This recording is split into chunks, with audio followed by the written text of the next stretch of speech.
La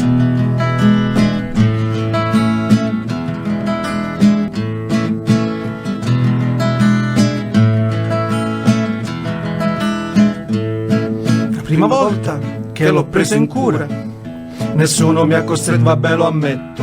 Stavo sull'autobus che va a Toledo e all'improvviso mo trovo il reto. Che pena, mi son detto, poveretto, si quel cullocchie fora fa paura.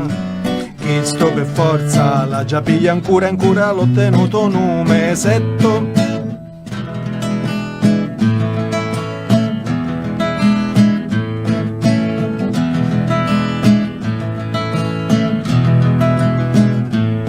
Un'altra volta che l'ho preso in cura, stavo tornando da villeggiatura e non mi trovo innanzi a Porto Scuro.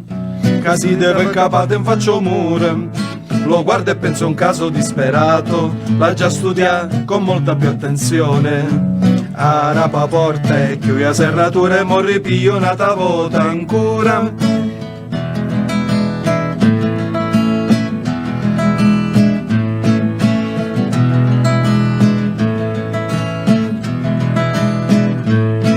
Terza volta che l'ho presa in cura, camminavo così distrattamente, tutto ad un tratto sento strillare la gente, correte se spogliate asciutamente. Lo guardo e penso a un caso disperato, devo studiarne a fondo la natura. È l'unico rimedio più sicuro che mo tengo sempre fisso in cura.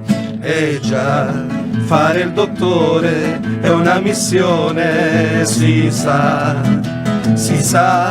curar la gente è un dovere e poi se affronti il caso con passione ci provi pure la soddisfazione. E già, fare il dottore è una missione, si sa,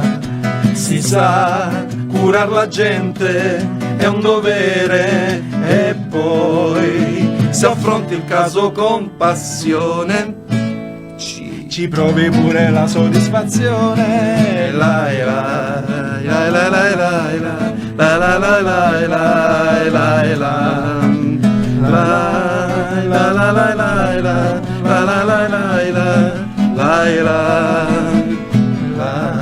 la la la la